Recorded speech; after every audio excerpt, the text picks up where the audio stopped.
Haleluya. Haleluya. Ada sukacita pada sore hari ini. Haleluya. Saya yakin dan percaya kita semua bersukacita karena kita ada di rumah Tuhan. Mari saya rindu kita angkat tangan yang hatinya bersukacita karena kita ada di rumah Tuhan. Kita dalam keadaan sehat, kita dipelihara oleh Tuhan. Kita katakan haleluya. Haleluya. Haleluya. Bukan karena kuat gagah kita dalam menjaga kesehatan kita, namun karena Tuhan yang begitu baik kepada kita. Selamat sore Bapak dan Ibu, Tuhan Yesus memberkati kita semua. Kita akan memulaikan ibadah kita. Kita tahu bahwa kita disertai oleh kuasa Tuhan yang dahsyat. Kita bangkit berdiri, kita nyanyikan pujian kita. Betapa hebat kuasanya bagi kita yang percaya. Haleluya. Tuhan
yang dikasihi Tuhan, saat kita menyembah, memuji nama Tuhan, kita sedang mempersiapkan sebuah tahta bagi Tuhan. Karena firman Tuhan mengatakan, Allah bertahta di atas puji-pujian umat-Nya. Mari kita yang percaya kepada Tuhan, siapkan hati kita, puji Dia, imani pujian kita, bahwa Allah kita adalah Allah yang hebat kuasanya, dan kita adalah umat-umat percaya yang pasti diberkati Tuhan. Betapa hebat kuasanya bagi kita. Kita nyanyikan lagi refnya saja. Haleluya, betapa hebat kuasanya. Betapa hebat kuasanya bagi kita. Amin, haleluya. Bagi kita,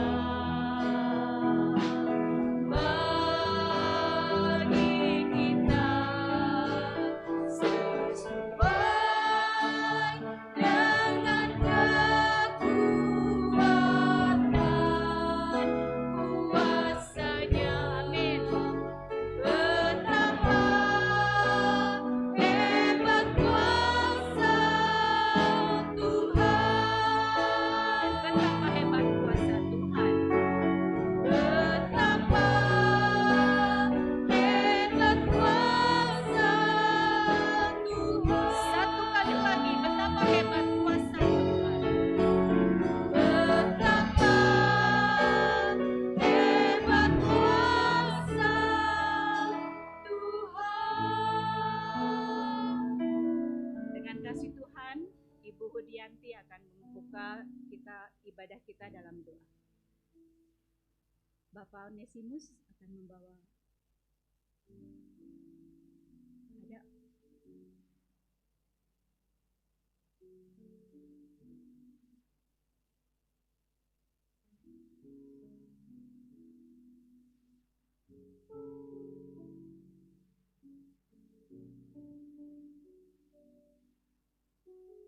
Bapak Onesimus membuka kita dalam doa.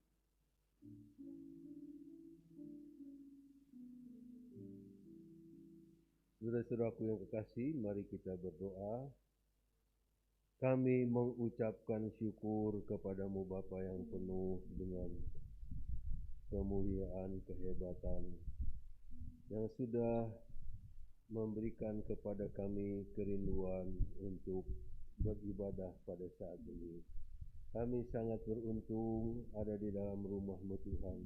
Luar biasa beruntung sebab kami ada di dalam hadirat-Mu untuk sebentar kami memuji membesarkan nama-Mu, di mana tahta-Mu ada Tuhan, dan kami mau bersuka cita bergirang di dalam Engkau Tuhan Yesus.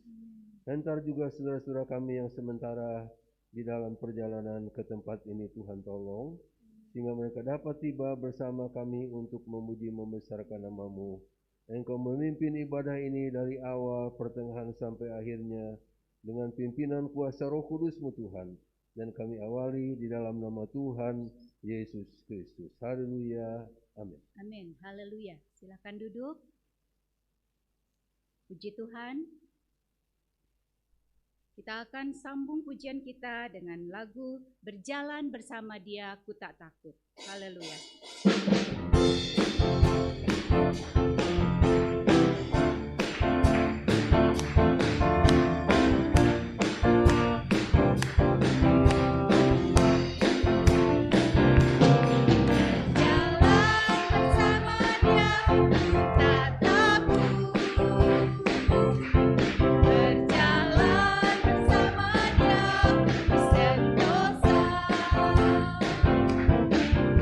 Tak takut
kemuliaan bagi Tuhan kita. Haleluya. Puji Tuhan, silakan duduk. Saya membuka ruang kesaksian bagi jemaat Tuhan yang rindu untuk menyaksikan kemurahan Tuhan, kebaikan Tuhan. Saya persilakan.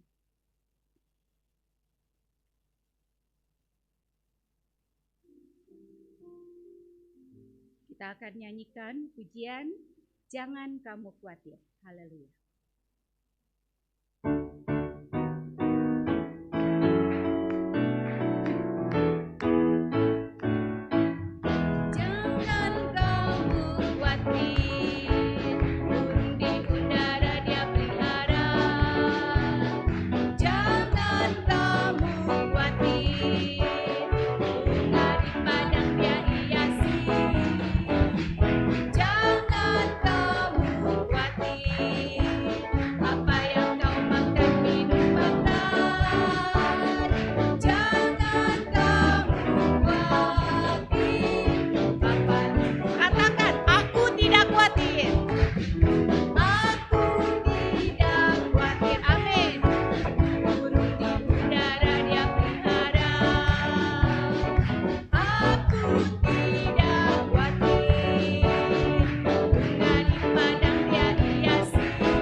Ada yang mau bersaksi?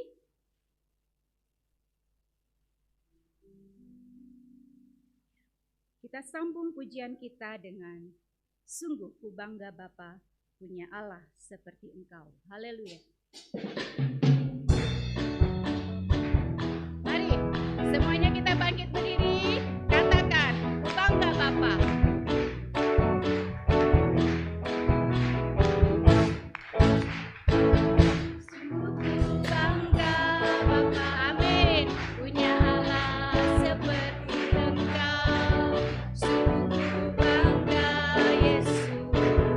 Atas segala pengorbanan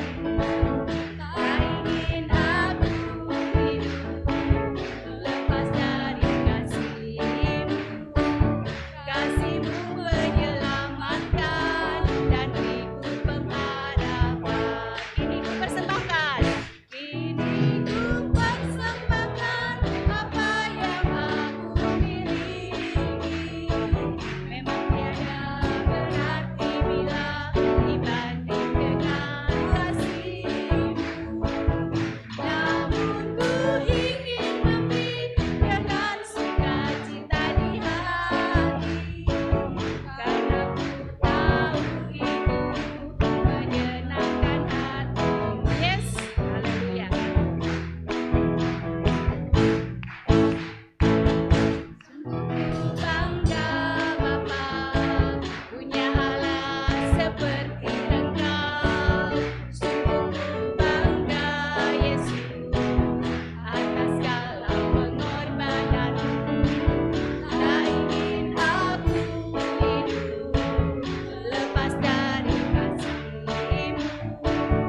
Kasih-Mu menyelamatkan dan beriku pengharapan. Kini ku persembahkan, kini ku persembahkan apa yang aku miliki.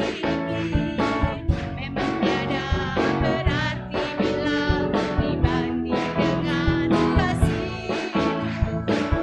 Namun ku ingin memberi dengan sukacita di hati, karena ku tahu hidupku menyenangkan hati. Ini persembahkan apa yang aku miliki. Memang tiada berarti bila dibanding dengan kasih-Mu. Namun ku ingin memberi dengan sukacita di hati, karena ku tahu hidupku menyenangkan hati. Karena ku tahu itu menyenangkan hatimu. Menyenangkan hatimu. Yes, haleluya. Karena ku tahu hidupku menyenangkan hatimu. Haleluya. Masih tetap berdiri ya, Bapak Ibu, saudara-saudari. Saya mau, mana kaum muda di sini? Kaum muda, saya rindu katakan, Allahku dahsyat. Haleluya. Allahku dahsyat. 1, 2, 3. Allahku dahsyat. Kaum bapak, kaum ibu, kita katakan sama-sama, Allahku dahsyat. Haleluya. Beri kemuliaan bagi Tuhan. Kita akan nyanyikan pujian Allahku dahsyat. Haleluya. Kakinya boleh goyang ya, kakinya.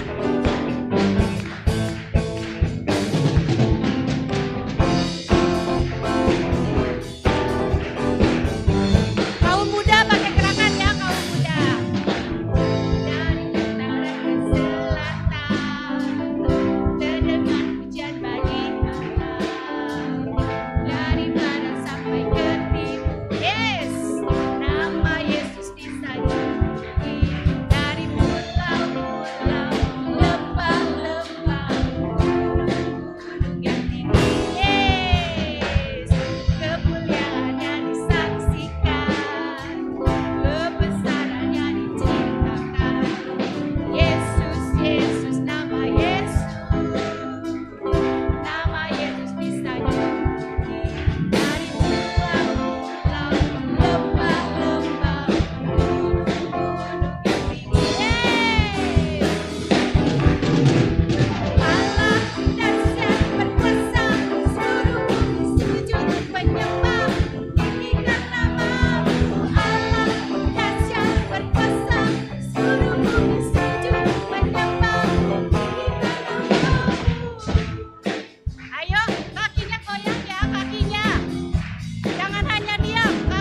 sujud menyembah. Mari kita tundukkan kepala sujud menyembah buat Tuhan. Haleluya, Allahku dahsyat.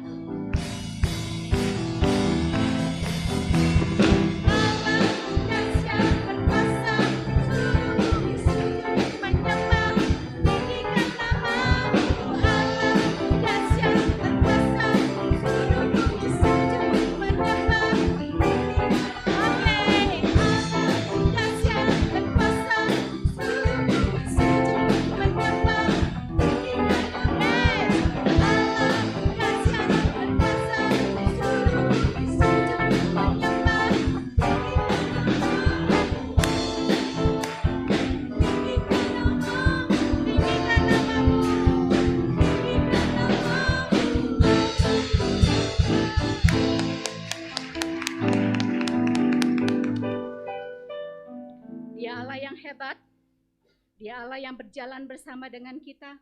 Tak perlu kita khawatir, kita sungguh bangga memiliki Allah seperti Dia, karena Dia Allah yang dahsyat.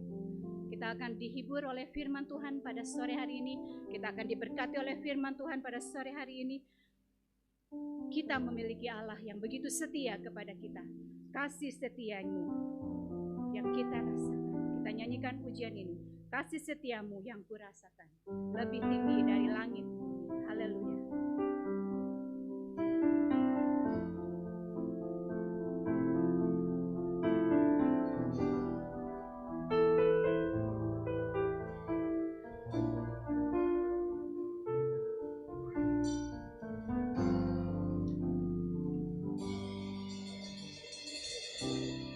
Kasih setiamu yang kurasakan. Amin.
Ibu Teni akan memimpin doa firman Tuhan. Haleluya. Terima kasih. Saudara-saudara yang kasih, mari kita berdoa. Terima kasih Tuhan, terima kasih Tuhan Yesus. Kalau kami boleh memuji Engkau, memuliakan nama Tuhan. Bila pujian kami boleh menyenangkan hati-Mu Tuhan. Amin. Terima kasih untuk roh sukacita yang Engkau berikan kepada kami Tuhan. Amin. Sukacita damai sejahtera Tuhan. Terima kasih Tuhan. Terima Terima kasih. kasih. Tuhan. Hadirat-Mu boleh ada di Terima tengah-tengah kasih, kebaktian Tuhan. kami. Kalau sebentar kami akan mendengarkan firman-Mu Tuhan. Terima Urapi kasih. hamba-Mu yang akan menyampaikan firman-Mu. Urapi Kasih, dengan Tuhan. kuasa Roh Kudus-Mu Tuhan. Amin. Yang datang dengan sakit, mendapatkan kesembuhan yang daripada-Mu. Amin. Yang Terima datang kasih. dengan susah, Tuhan Terima yang kasih. kuatkan, Tuhan yang hiburkan. Terima kasih. Yang datang dengan masalah, kami serahkan dalam tangan-Mu. Tuhan buka jalan, Tuhan berikan Amin. kemenangan. Haleluya. Ya firman-Mu boleh menjadi pedoman dalam hidup kami. Tuhan. Amin. Terima Terima kasih. kasih Tuhan. Terima Tidak hanya kasih. mendengar, tapi kami boleh menjadi pelaku-pelaku firman-Mu. Terima Di kasih. dalam Tuhan. nama Tuhan Dalam Yesus nama Kristus, Tuhan kami Yesus. sudah berdoa ucap syukur. Haleluya. Amin. Amin. Haleluya. Silakan duduk. Pekerjaan selanjutnya saya serahkan kepada hamba Tuhan yang melayani.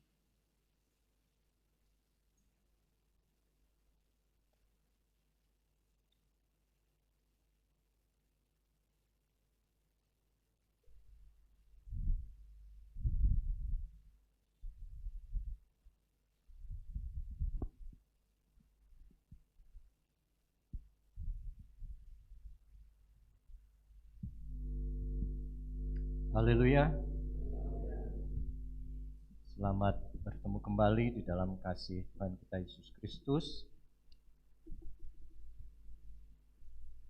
Selalu merupakan satu sukacita buat saya pribadi bisa kembali berdiri di hadapan saudara menyampaikan kebenaran firman Tuhan.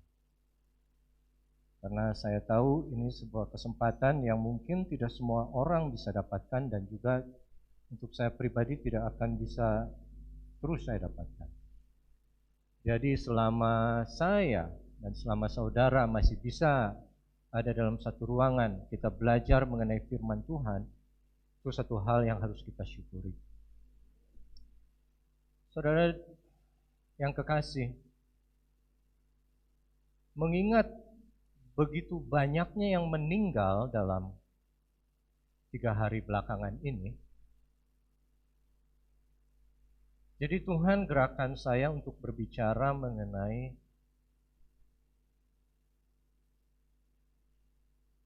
kematian.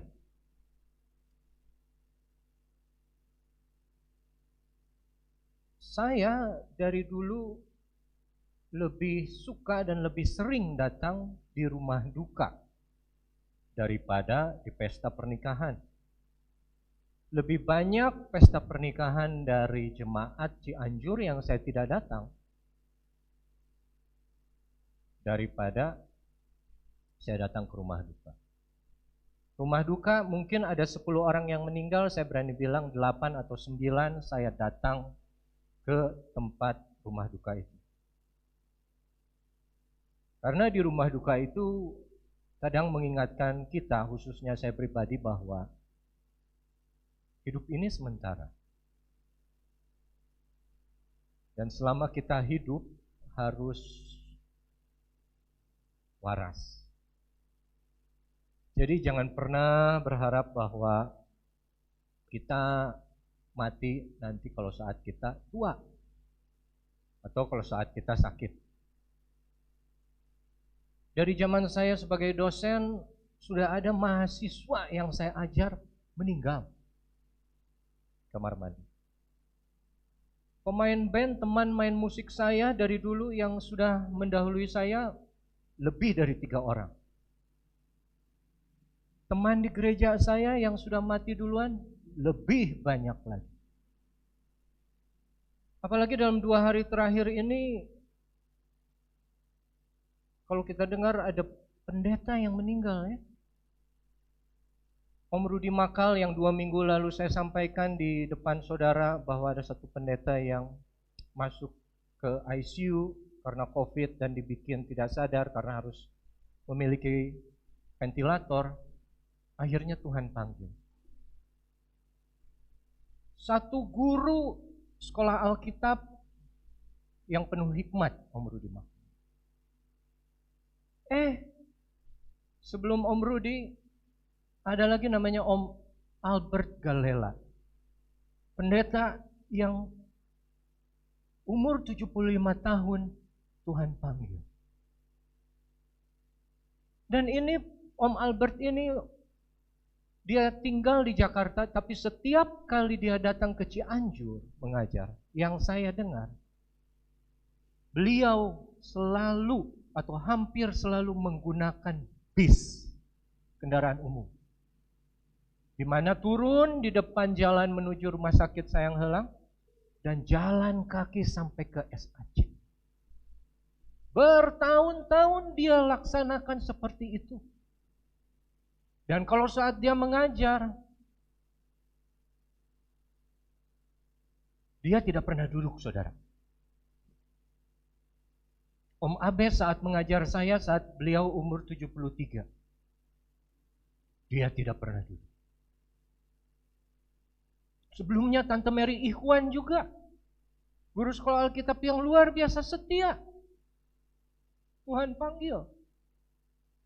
Dan saat beliau mengajar pun tidak pernah duduk. Dari situ saya lihat contoh-contoh orang yang benar-benar menghargai hidup yang sudah Tuhan tebus oleh darah.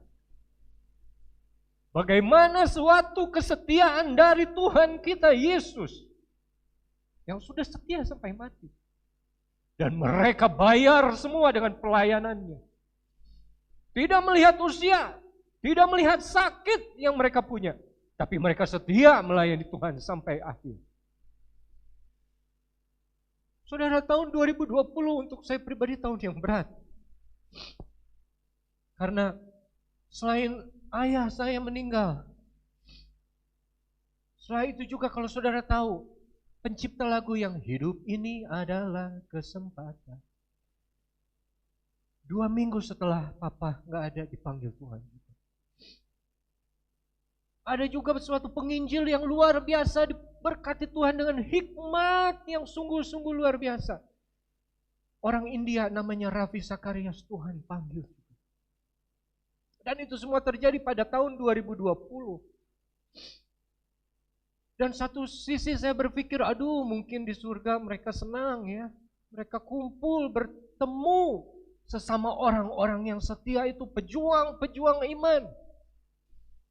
Dan kadang saya pikir, apakah saya bisa setia sampai mati seperti mereka? Saudara hadir di dalam kebaktian sini. Saat ini, sore ini. Bukan jaminan saudara akan setia sampai mati.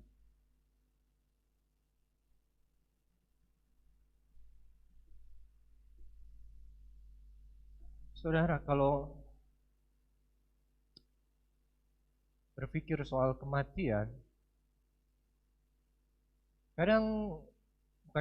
sering saya tuh. Saya kehilangan papa saja sudah cukup berat. Setiap kali saya ingat saja, langsung keluar air mata saya. Kalau di rumah setiap kali lihat fotonya, dan saya pandang fotonya 4-5 detik, sudah cukup membuat saya kembali menangis. Karena saya sayang kedua orang tua saya. Khususnya untuk papa yang sudah meninggal. Mungkin banyak orang yang berpikir, saya tidak dekat sama ayah saya. Atau ayah saya tidak dekat pada saya. Tapi saudara,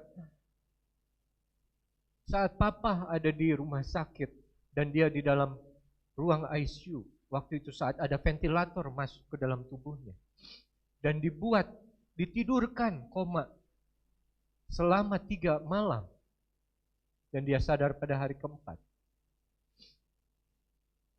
Satu-satunya yang selalu menunggu dia di rumah sakit cuma saya. Malam pertama saya menunggu, ada orang lain yang temenin saya juga. Kita temenin Revi, ya. Tapi malam kedua tidak ada yang temani saya tunggu Papa sendirian. Dan sampai saat waktu sadar, Papa tanya kepada saya, siapa yang jaga waktu Papa ada dalam ICU saat malam? Dan saya bilang Revi. Dan dia bilang, that's my boy. Itu baru anak lelaki saya. Saat saya mendengar pujian seperti itu, saya sudah cukup senang.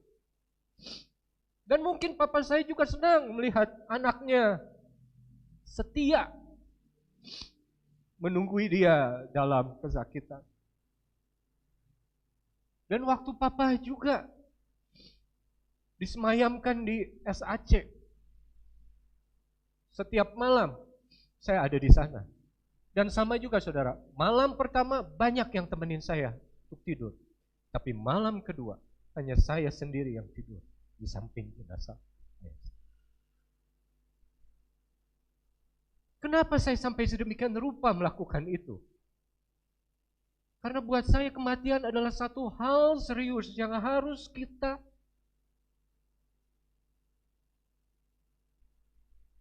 simpan dalam hati. Banyak dari saudara di sini lupa bahwa saudara akan mati satu saat. Saya lebih muda dari ibu saya, bukan berarti ibu saya akan meninggal duluan. Malah kalau boleh pilih, saya pinginnya saya mati sebelum ibu saya. Supaya saya tidak merasakan kehilangan lagi yang. Kalau ibu saya dikasih 10 tahun, saya minta ke Tuhan kasihlah 9 tahun. Kalau ibu saya misalnya dikasih 8 hari lagi, kasihlah ke saya 7 hari saja. Sudah cukup kehilangan papa. Berat kehilangan mama. Tapi saudara, saya ingin bicara hari ini mengenai kesetiaan. Dan yang langsung keluar dari mulut Tuhan Yesus sendiri. Mari kita belajar dari salah satu surat yang ada di Wahyu. Seperti kita tahu ada 7 surat kepada 7 jemaat di Asia saat itu. 7 surat kepada 7 gereja ini menggambarkan keadaan gereja saat itu dan juga keadaan gereja di akhir zaman. Kepada setiap gereja, Tuhan ada puji dan Tuhan ada kecam. Dari 7 gereja, hanya 1 gereja yang Tuhan tidak puji, yaitu gereja yang terakhir. Tapi dari 7 gereja, hanya 2 gereja yang Tuhan tidak kecam sama sekali. Mari kita belajar dari gereja yang kedua. Kita buka pertama di Wahyu 2 ayat 8. Surat kepada jemaat di Smyrna.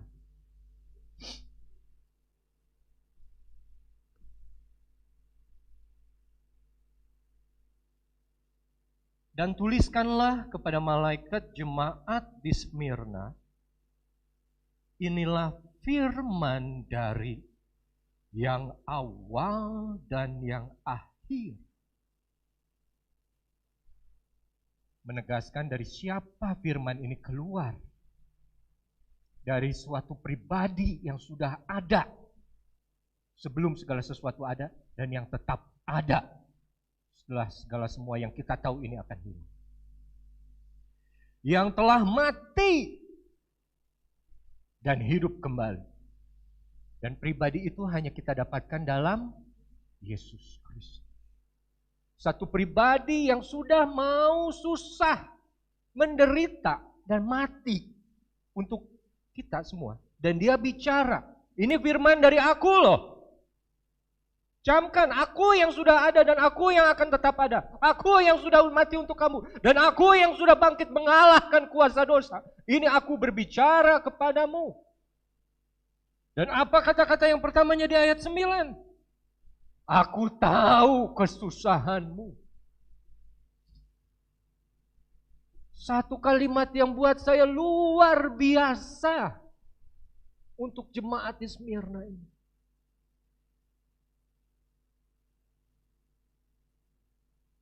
Bilang ke kiri kanan saudara, Yesus tahu kesusahanmu. Haleluya. Dan kemiskinanmu. Namun engkau kaya. Dan fitnah mereka yang menyebut dirinya orang Yahudi, tapi yang sebenarnya tidak demikian. Sebaliknya mereka adalah jemaat iblis. Ayat ke-9 berkata mengenai keadaan jemaat di Smyrna yang sebetulnya orang miskin, orang gak punya, orang yang susah hidupnya, yang hari ini bisa makan, besok belum tentu bisa makan. Yang orang lain bisa menyekolahkan anaknya, mungkin dia tidak punya uang untuk menyekolahkan anaknya. Tapi Yesus berkata, aku tahu kesusahanmu. Dan yang saya suka, dia sendiri pencipta di atas segala pencipta bilang, namun engkau kaya. Kenapa? Karena mereka boleh secara lahiriah miskin. Tapi secara rohani di dalamnya mereka kaya oleh karena berkat-berkat rohani. Mereka tetap berpegang kepada Yesus. Iman mereka tidak berpaling walaupun mereka dalam kesusahan. Saudara, jangan salah. Memang banyak hal yang bisa menarik orang benar, orang percaya kepada Kristus untuk murtad. Tapi yang paling besar kuasanya bisa menjauhkan orang Kristen dari Yesus adalah kesusahan, adalah kesengsaraan, adalah kemiskinan, ketidaknyamanan.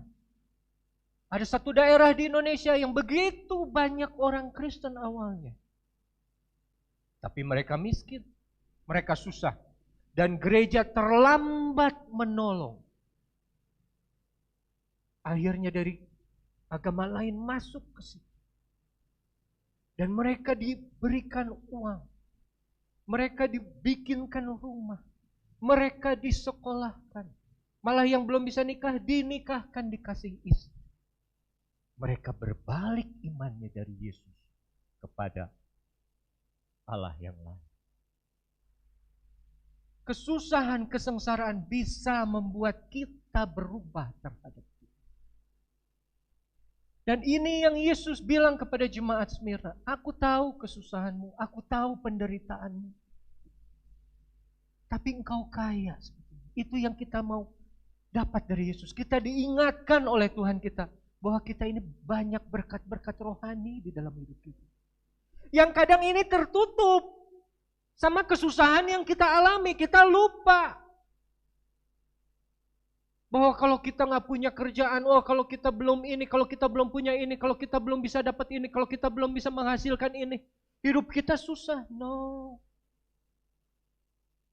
Yang lebih penting adalah apa yang tidak terlihat daripada yang terlihat, firman Tuhan. Kita teruskan ayat 10.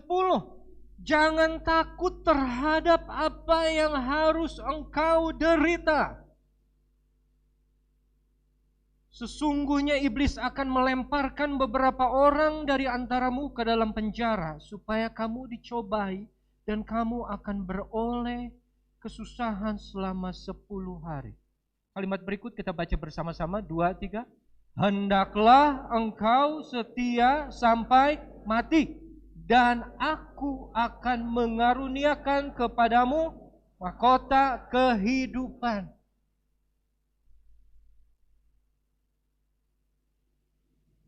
Bicara mengenai kesetiaan, kalau saudara perhatikan tema dari setiap bulan gereja kita, pertama adalah memandang pada Tuhan. Kedua lalu mendengar. Dan yang ketiga yang baru kemarin berharap. Dan saya sudah sempat sampaikan, dalam kata Ibrani aslinya mendengar ada arti kata taat. Jadi kalau Anda mendengar, Anda harus taat. Anda tidak taat, Anda tidak mendengar artinya. Titik. Bulan kemarin topik kita adalah berharap kepada Tuhan. Dalam arti kata pengharapan mengandung arti menunggu. Kalau saudara berharap kepada Tuhan, saudara harus mau menunggu janji-janji Tuhan dinyatakan di dalam hidup kita. Saudara tidak mau menunggu, itu sama saja dengan saudara tidak berharap. Kalau saudara berharap, saudara menunggu. Saudara tidak mau menunggu, artinya saudara tidak berharap. Tema bulan ini, kesetiaan. Setia tidak ada artinya kalau tidak sampai mati.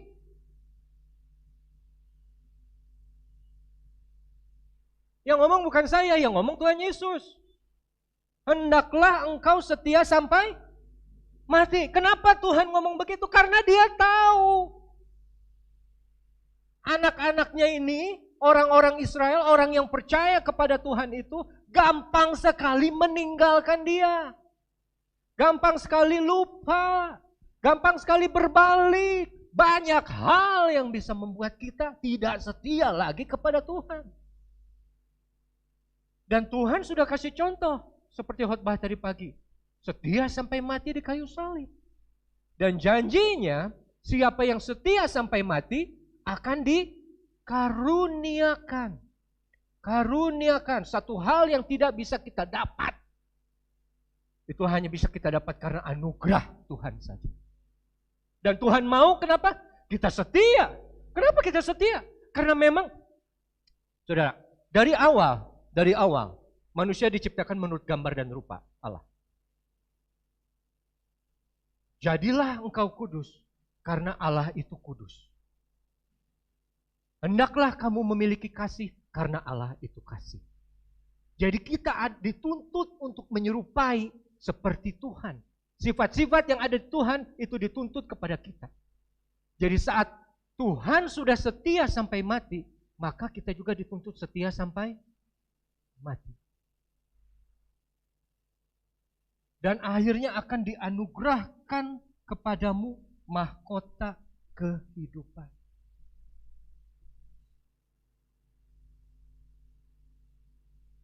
Saudara, mari kita belajar dari sebuah cerita yang ada di Perjanjian Lama, bagaimana kesetiaan atau ketidaksetiaan dari dua orang ini. Kita buka kitab Rut 1 ayat 1. Yang belum tahu kitab Rut atau nggak terlalu hafal, sebelum Samuel sesudah raja-raja. Tapi saya udah jarang dengar.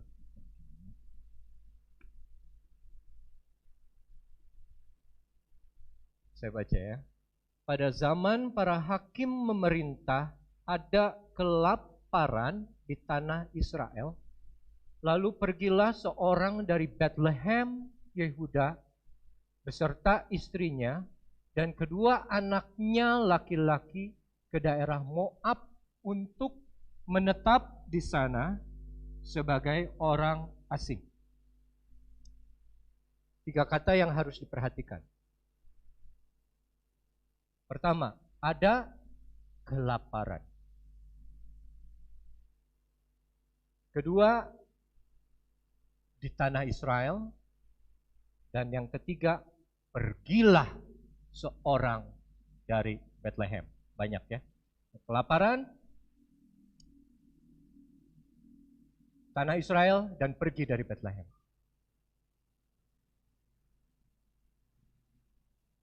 Saudara, kita tahu siapa yang pergi namanya. Siapa saudara yang pergi namanya? Siapa? Elimelek. Jadi ada satu saat pada zaman hakim-hakim memerintah di tanah Israel, di tanah Filistin atau Kanaan saat itu terjadi kelaparan. Dan Elimelech pergi meninggalkan tanah Israel, pergi meninggalkan ke Moab.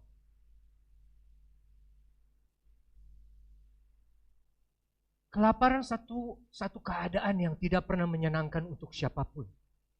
Susah, kering, mau hidup kita susah. Tapi ini ada seorang dari Bethlehem, dia keluar, dia pergi, dia tinggalkan Israel, dia tinggalkan Bethlehem untuk pindah ke Moab.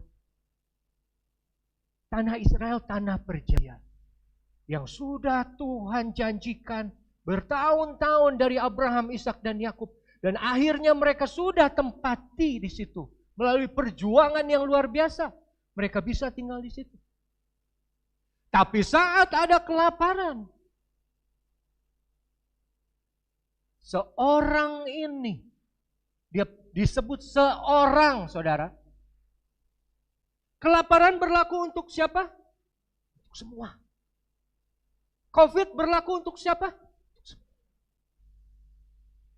Tapi ada satu orang yang pergi meninggalkan Bethlehem, rumah roti itu. Rumah di mana firman itu diberitakan. Rumah di mana Tuhan Yesus ditinggikan. Di mana dia roti yang hidup itu sudah dipecah-pecahkan. Untuk kita bisa hidup. Tapi ditinggalkan hanya karena ada kekeringan. Hanya karena ada masalah. Saya tidak berbicara semua melakukan semua itu. Tapi firman Tuhan berbicara ada satu orang. Tapi saya percaya. Semua yang ada di sini, kita orang-orang yang tetap bertahan dan setia kepada Tuhan. Walau apapun yang terjadi, walaupun ada kesusahan, walaupun ada kelaparan. Karena kita tahu, Yesus tahu kesusahan kita.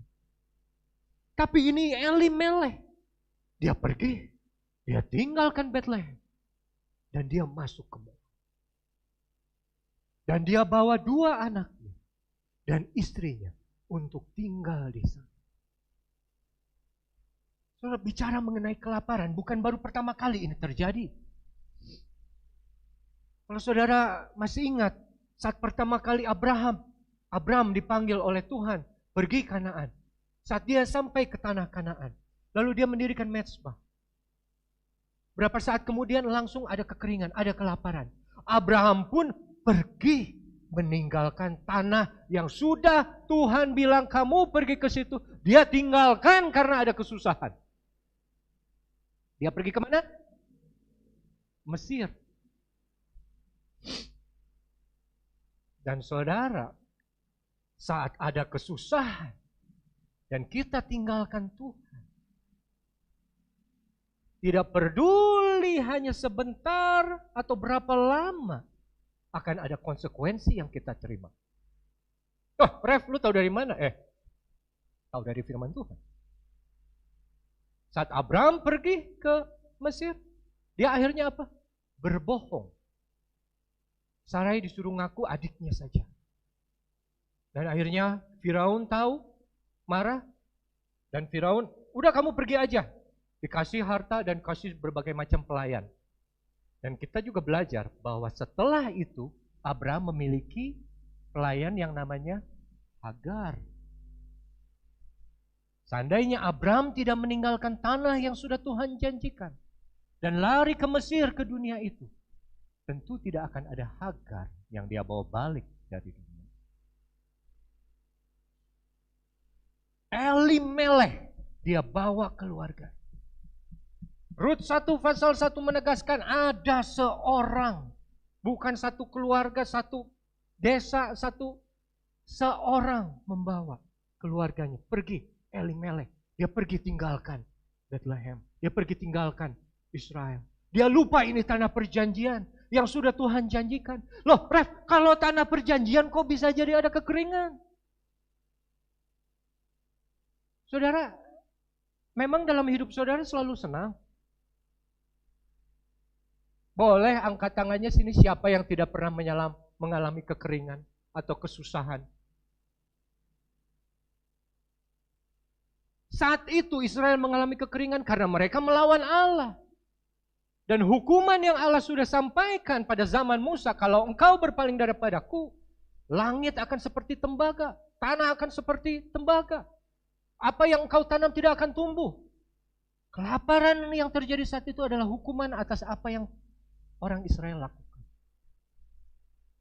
Elimelech, dia tinggalkan Israel, dia tinggalkan Bethlehem, rumah roti itu. Dan yang saya sedih, saudara tahu, arti kata Elimelech itu adalah Tuhan Rajaku. Kadang nama kita beda dengan kelakuan kita. Sebutan kita beda dengan apa yang kita perbuat. Kita adalah Kristen. Kristen adalah pengikut siapa? Kristus. Tapi kenapa saat melewati lembah kekelaman, kita malah berbalik tinggalkan? Karena pada dasarnya manusia itu tidak bisa susah dan tidak mau susah. Dan begitu susah, dia kadang lupa sama Allahnya. Begitu susah, dia salahkan Allahnya. Tidak peduli dia susah sama siapa. Dia susahnya karena keadaan atau karena manusia yang lain. Tapi yang jadi korban dalam tanda kutip Tuhannya. Dia tinggalkan Tuhannya. Dia lupa. Loh, siapa yang butuh siapa? Siapa yang butuh siapa, saudara? Saya dulu pernah beberapa kali, walaupun saya ada di Cianjur, saya tidak main drum.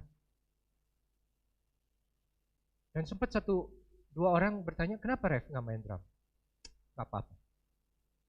Tapi waktu itu saya punya kekesalan, saya punya kemarahan, saya punya kepahitan terhadap seseorang. Dan buat saya tidak layak untuk melayani Tuhan dengan hati yang seperti itu. Jadi saya menarik diri dari pelayanan. Saya diam. Saya menjauhkan dari apa yang Tuhan sudah panggil untuk saya kerjakan. Kenapa? Karena saya ada marah, ada kesel terhadap seseorang. Dan saya tidak layak melayani Tuhan dengan kondisi seperti itu. Betul, saudara.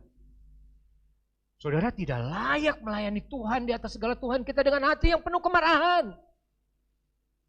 Tapi yang saya salah dan yang saya belum melihat saat itu dan baru sadarnya sekarang.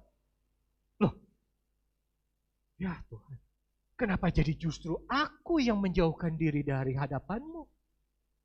Engkau tidak pernah salah kepadaku. Kenapa aku jadi harus berhenti melayani Engkau, Tuhan? Yang harusnya saya perbuat saat itu adalah saya datang kepada Tuhan, duduk berdoa, minta ampun kepada Tuhan untuk memiliki hati yang salah, hati yang tidak berkenan.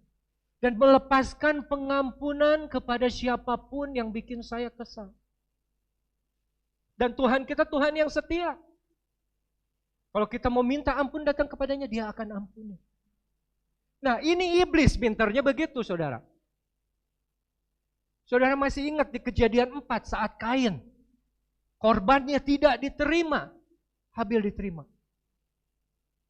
Lalu Tuhan datang dan bicara, mengapa hatimu panas dan mukamu murung?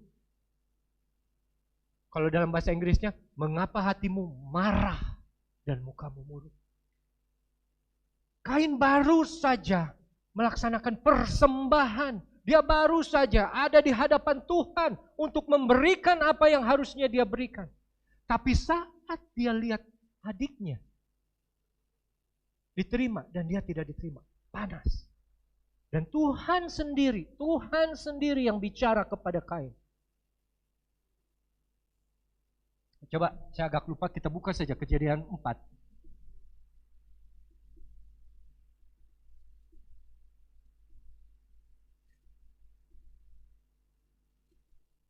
Ayat yang ke-6. Firman Tuhan kepada Kain, mengapa hatimu panas dan mukamu muram?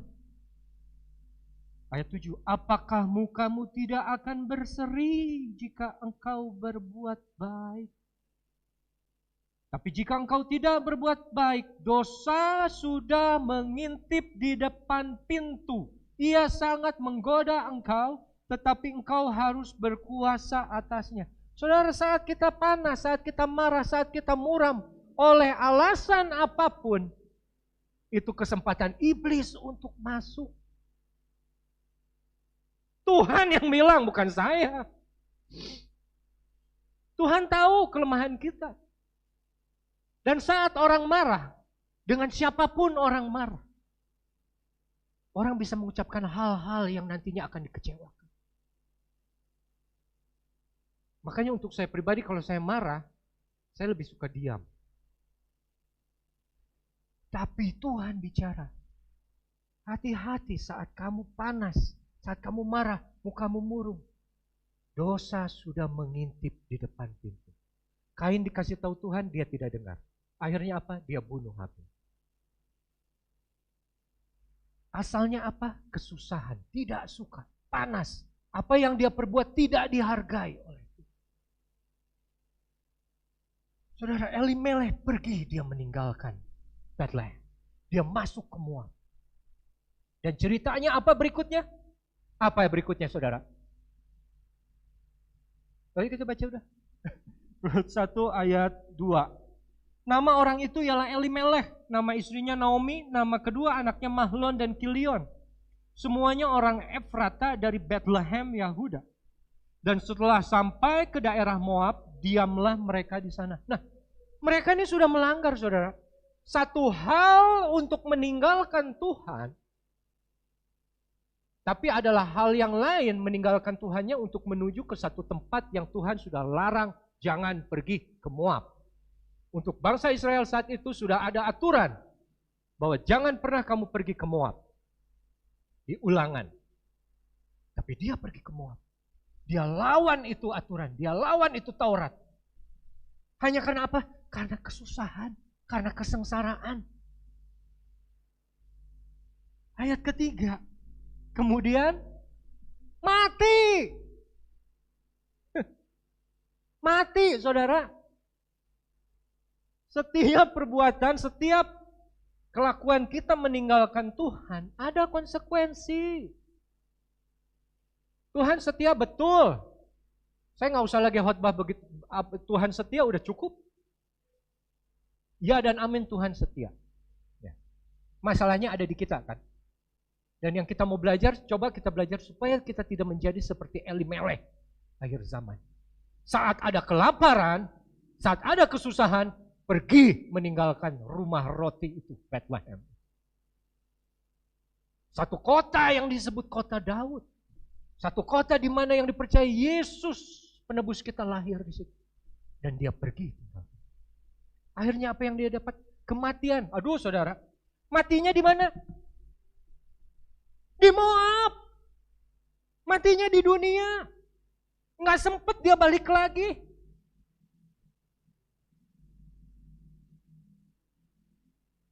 Apa nggak sedih?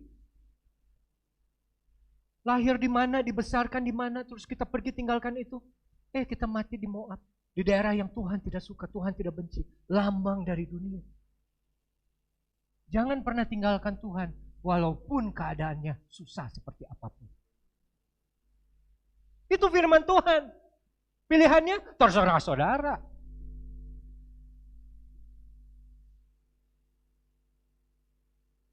Setelah Elimelech mati, suami Naomi, sehingga perempuan itu tertinggal dengan kedua anaknya yang lelaki, Mahlon dan Kilion. Baca ayat 4. Keduanya mengambil perempuan Moab. Yang pertama bernama Orpa, yang kedua bernama Rut. Dan mereka diam di situ kira-kira berapa? 10 tahun. Waduh. Yang kita pikir cuma sebentar, enggak, malah kelamaan. Jadi udah nyaman, udah tinggal di sini dengan cara-cara baru, agama yang baru, Tuhan yang baru, bahasa yang baru. Malah kawinlah mereka dengan gadis Moab yang justru sudah dilarang terang-terangan oleh Allahnya orang Israel. Mahlon Kilion malah kawin dengan perempuan Moab setelah bapaknya meninggal. Dan apa hasilnya? Ayat kelima. Lalu matilah juga keduanya. Saudara meninggalkan Tuhan aja udah akan ada konsekuensinya. Elimelek meninggalkan Tuhan hanya untuk Moab, hanya untuk kesenangan secara sesaat, dunia secara sesaat, mati langsung. Anak-anaknya, mungkin pas ada bapaknya dia nggak nikah, pas bapaknya mati, mereka kawinin itu orang Moab. Yang jelas-jelas Tuhan tidak suka, mati juga. Matinya di mana? Bukan di tanah perjanjian. Matinya di mana? Di Moab. Matinya di dunia. Matinya saat jauh dari Tuhan. Matinya ada di tengah-tengah orang yang tidak percaya, bukan orang-orang yang percaya.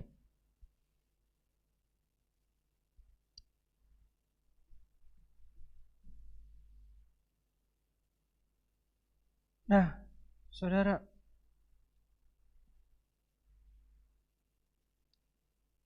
tapi memang Tuhan setia. Tuhan baik, sangat baik. Walaupun dalam cerita ini, Elimelek, Mahlon dan Kilion mati. Perempuan-perempuannya kan tidak mati. Ya. Karena tetap lelaki itu digambarkan sebagai satu figur pemimpin. Dia yang harus bertanggung jawab. Keputusan yang dia ambil untuk keluarganya kalau salah, mati itu lelakinya. Perempuan tidak disalahkan karena perempuan saat itu memang harus mengikuti apa kata lelaki atau apa kata suami. Jadi yang mati hanya lelakinya saja. Naomi dengan kedua menantu Orpa dan Rut masih hidup. Tapi ini yang saya suka ayat ke-6 setelah itu. Kemudian berkemaslah ia, Naomi, dengan kedua menantunya. Dan ia pulang dari daerah Moab. Sebab di daerah Moab ia mendengar bahwa Tuhan telah memperhatikan umatnya dan memberikan makanan kepada mereka. Saudara, kesusahan itu tidak selamanya. Pernah dengarkan? Tak selamanya mendung itu kelabu, nyatanya hari ini. Apa? Kulihat apa? Begitu. Saya nggak hafal sih. Percobaan-percobaan yang kamu alami biasa dan tidak akan selamanya, saudara.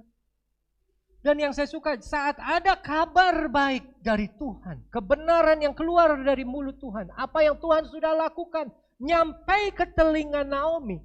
Walaupun Naomi sudah meninggalkan Tuhan 10 tahun lebih, ada di dunia, ada di Moab, dia masih bisa dengar kebaikan Tuhan. Dan dia responi. Dia balik ke Bethlehem. Dia kembali kemana asalnya dia ada. Karena dia mau bertobat. Dia tinggalkan jalan yang diambil salah oleh suaminya. Dan dia kembali ke Bethlehem. Saudara, bukan hal yang mudah untuk kembali. Karena dia sudah tinggalkan 10 tahun. Apalagi dia pergi, dia katakan aku pergi dengan tangan yang penuh, tapi aku kembali dengan tangan yang kosong. Saat dia kembali dia bilang jangan panggil aku lagi Naomi, tapi panggil aku Mara. Karena aku sudah pahit dengan semua pengalaman hidup ini.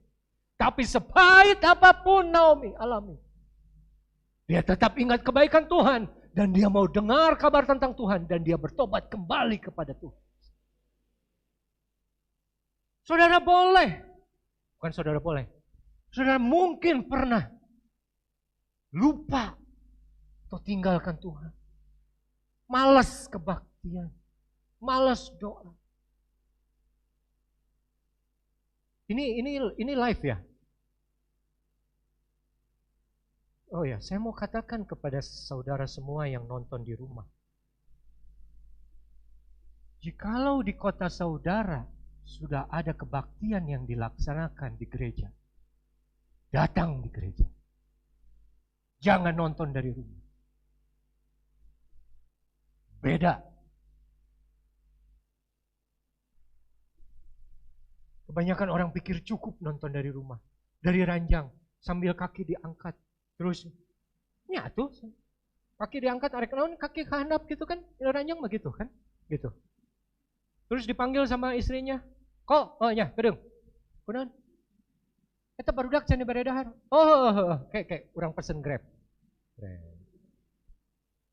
Lanjutin lagi. Apa firman yang didapatnya? Apa ada hormat terhadap firman Tuhan di saat itu?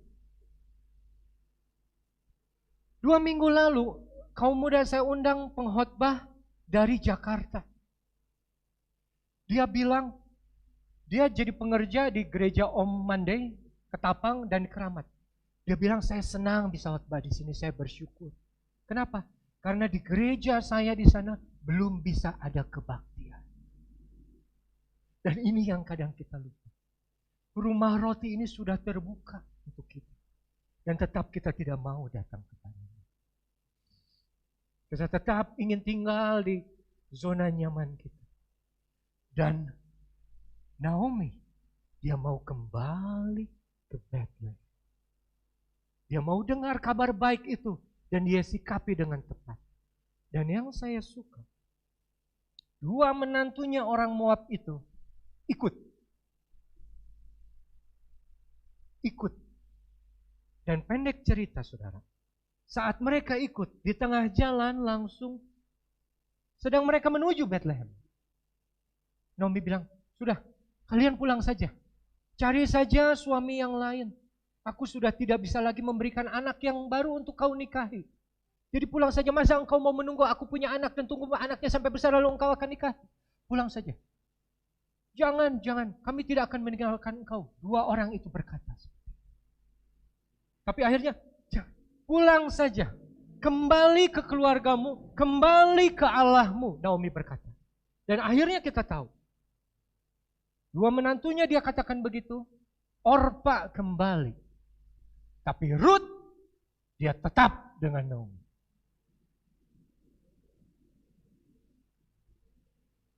Dan menurut sejarah orang Yahudi, mereka percaya bahwa Ruth saat itu adalah anak dari Raja Moab yang namanya Eglon.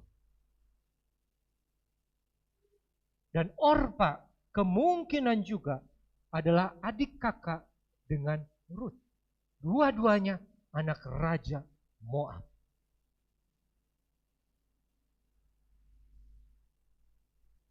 Saat mertua akan kembali ke Bethlehem. Dan dibilang, sudah jangan ikut saya. Orpa kembali, tapi Ruth tetap ikut Naomi. Apa jaminan dari Naomi untuk Ruth sehingga Ruth mau tetap ikut? Tidak ada. Apa Naomi bawa barang? Tidak. Kekayaan? Tidak. Dia kembali dengan tangan yang kosong. Tapi Ruth tetap ingin setia kepadanya. Saudara, coba bayangkan dengan Orpa. Kalau mereka mau kembali ke zona nyaman mereka. Mereka anak raja. Ayahnya akan selalu menerima mereka kembali dengan tangan terbuka. Tapi Ruth untuk memilih berbeda dengan Orpa. Dia tinggalkan kenyamanan dunia dia. Dan dia mau pergi ke satu tanah, satu dunia yang baru. Yang dia belum pernah kenal. Yang dia tidak pernah jejak kakinya sebelumnya. Tapi dia mau setia ikut Naomi. Dan kalau kita buka langsung loncat dari Rut 1 ayat ke-16. Ini ayat nats kita sebetulnya. Rut 1 ayat 16. Tetapi kata Rut, janganlah desak aku meninggalkan engkau.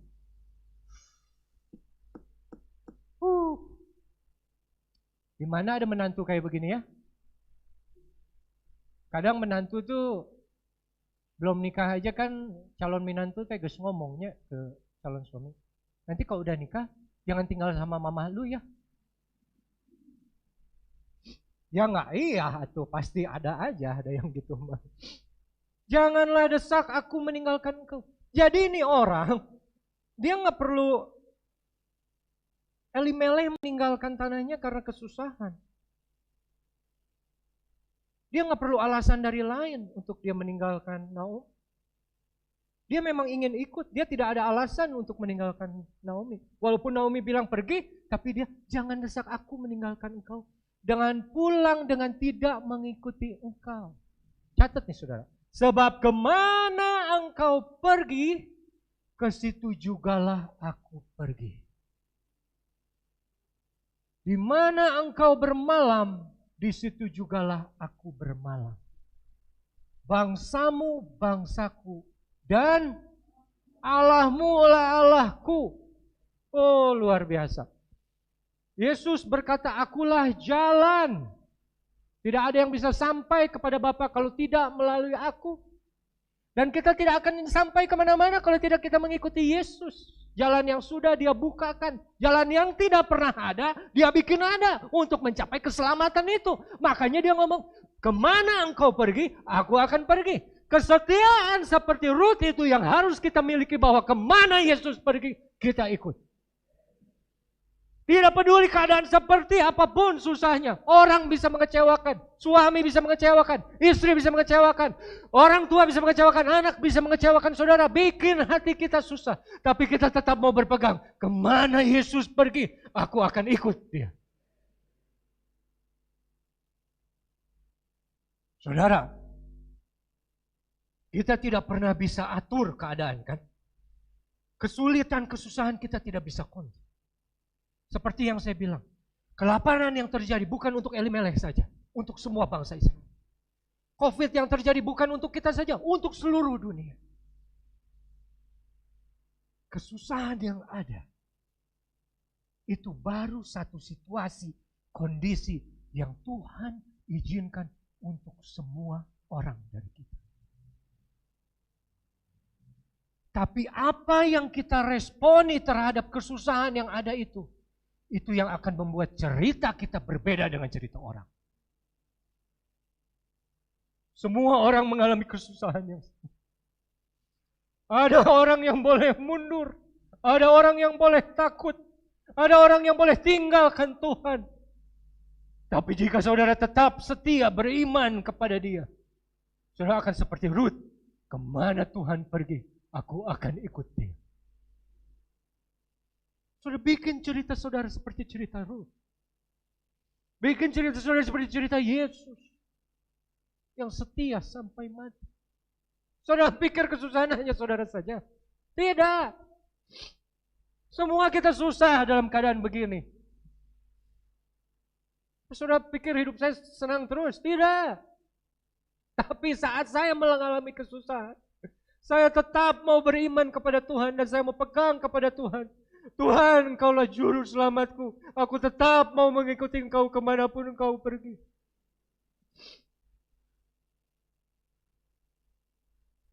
Rut, mungkin dia punya 99 alasan untuk tidak mengikuti Naomi. Saudara juga mungkin punya 99 alasan untuk meninggalkan Tuhan. Atau tidak ke gereja. Tapi saya percaya kita cukup hanya punya satu alasan bahwa kita tetap setia kepada Tuhan. Karena Dia juru selamat kita, saudara. Juru selamat yang bisa memberikan yang orang lain tidak bisa berikan. Kehidupan yang kekal.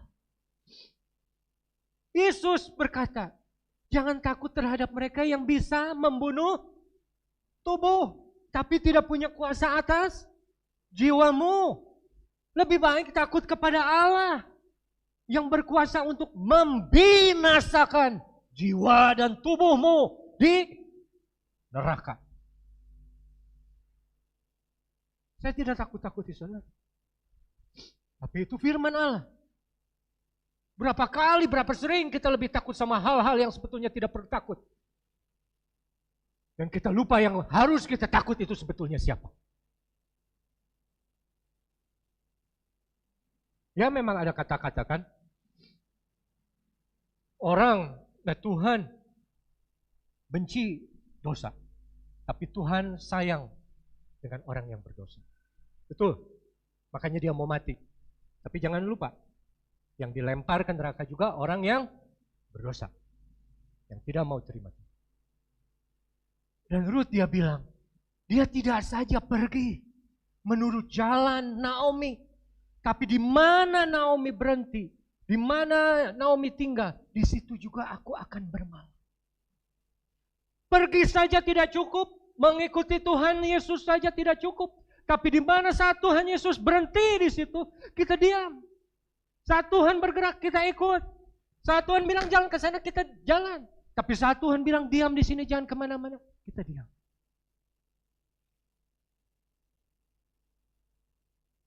Dan dia bilang, bangsamu adalah bangsaku.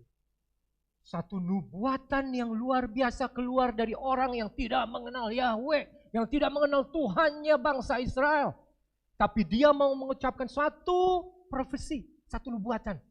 Bahwa kalau aku mengikutimu ke Bethlehem, kembali ke tempat di mana kamu berada, di mana rumah roti itu berada, dan aku tinggal di sana, maka aku akan menjadi bagian dari bangsamu, bangsa pilihan Allah yang sudah menjadi bagian dari perjanjian Allah. Itu kita. Kita belajar bahwa Ruth adalah gambaran dari kita. Orang yang di luar perjanjian dari Allah dengan bangsa Israel. Orang yang mereka sebut kafir pada awalnya. Tapi akhirnya ditarik oleh Tuhan karena kasih setia yang besar. Sehingga dicangkokkan ke pohon itu. Dan Ruth, dia masih bisa ngomong akhirnya. Allah mula Allah. Kadang kita ikut Tuhan ya. Kita bertobat. Kita ke gereja, kita berdoa, kita melakukan. Kita tinggal di rumah Tuhan. Kita senang datang kebaktian.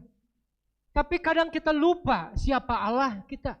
Jangan seperti Elimeleh, nama aja. Allah adalah rajaku. Betul. Tuhan Yesus adalah raja dalam hidup saudara. Betul, dia yang memerintah hidup saudara. Apa masih kemauan saudara yang memerintah? Tapi pengakuan dari Ruth yang luar biasa adalah Allah mula Allah. Dan yang terakhir di ayat 17. Saya undang pemain musik ke depan. Di mana engkau mati, aku pun mati di sana. Dan di sanalah aku dikuburkan. Beginilah kiranya Tuhan menghukum aku, bahkan lebih lagi daripada itu. Jikalau sesuatu apapun memisahkan daripada engkau selain daripada maut. Inilah contoh kesetiaan yang kita mau belajar dari Ruth. Tidak saja dia mau mengikuti Naomi kembali ke Bethlehem. Tidak saja dia mau tinggal di mana Naomi tinggal, di Bethlehem rumah roti itu. Tidak saja dia mau mengakui bangsanya adalah bangsaku. Menjadi bagian dari keluarga kerajaan Allah. Dan mengakui bahwa Allahmu adalah Allahku. Itu tidak cukup seperti yang saya bilang. Setia bukan setia kalau tidak sampai mati. Dan Ruth dengan luar biasanya bilang, di mana engkau mati, aku pun mati di sana. Puji Tuhan, demikian firman Tuhan. Saya harap ini semua mengingatkan kembali kita kepada Dia. Bahwa hidup kita ini seperti bunga di padang rumput. Yang hari ini ada, besok bisa saja hilang. Seperti uap. Yang kapan-kapan Tuhan bisa ambil. Dan hendaklah mau apapun yang terjadi dalam kesusahan, seperti apapun yang mungkin akan terjadi dalam hidup kita. Kita akan tetap setia kepada Tuhan. Sampai mati. Mari saya undang saudara bangkit berdiri. Kita angkat satu pujian. Kurang keras, enggak kedengeran.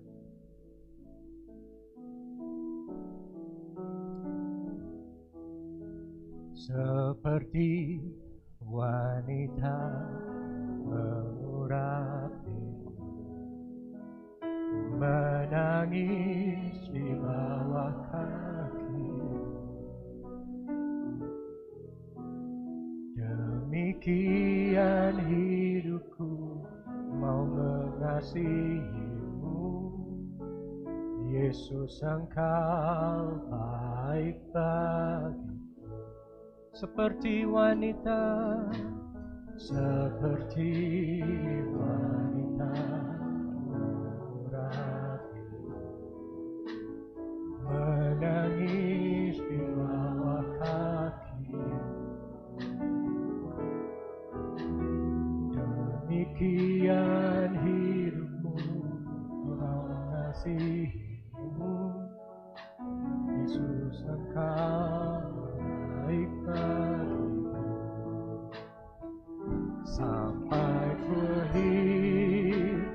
menutup mata, ku tetap setia menanti janji-Mu sampai ku dapatkan mahkota kehidupanku.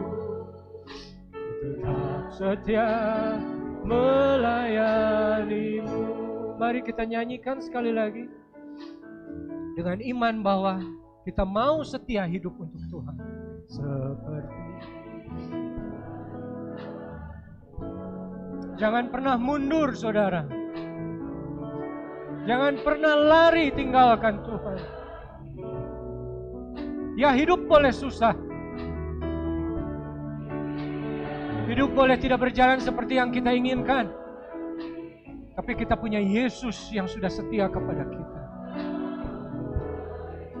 Dan kita mau nyanyikan kepada Dia bahwa sampai akhir ku menutup mata, ku tetap setia menanti janji-Mu sampai ku dapatkan mahkota kehidupanku. Ku tetap setia melayani-Mu sampai akhir. Ku menutup mata, ku tetap setia menanti janji-Mu sampai ku dapatkan mahkota kehidupanku.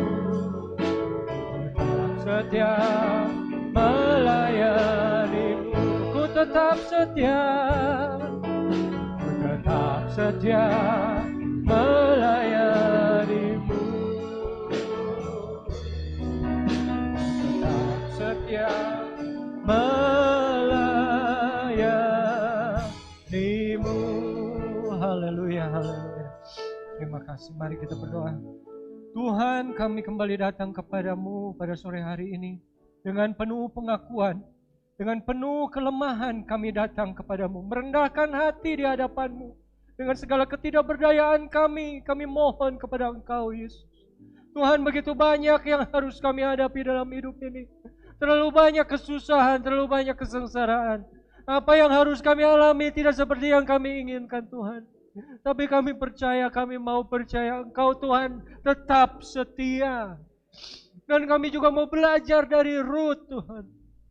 Kami ingin juga setia kepada Engkau, mengikuti jalan-Mu, Tuhan. Ingin tinggal di rumah-Mu, Tuhan. Mengakui bangsa-Mu, Tuhan. Dan Engkau adalah Tuhan kami. Dan yang penting kami mau setia sampai mati. Tuhan Allah yang baik, yang mengasihi kami dengan segala hidup yang sudah Kau berikan. Kau lihat hati kami. Kau tahu ketidakberdayaan kami, ketidakmampuan kami. Bapa, kami mohon Kau senantiasa kuatkan hati kami. Beri hati kami yang senantiasa beriman, berpengharapan kepada Engkau. Sehingga saat kami mengalami kesusahan, kami boleh tahan. Kami boleh melewati itu semua. Kami boleh tetap menjaga iman pengharapan kami. Dan kami boleh menjaganya sampai kami setia sampai mati. Untuk mendapatkan yang Kau janjikan, mahkota kehidupan itu. Terima kasih Tuhan, terima kasih Bapa. Kami percaya firman Tuhan yang sudah keluar dari mulut-Mu tidak akan kembali dengan sia-sia. Engkau akan memberkati jemaat-Mu. Engkau akan menguatkan kami semua. Sampai kami boleh setia sampai mati nanti Tuhan. Terima kasih Bapa, terima kasih. Dalam nama Tuhan Yesus Kristus, Juru Selamat kami yang setia, kami sudah berdoa dan alaskan semua ini. Haleluya, haleluya, amin. Saya kembalikan ke Bapak Onesimus.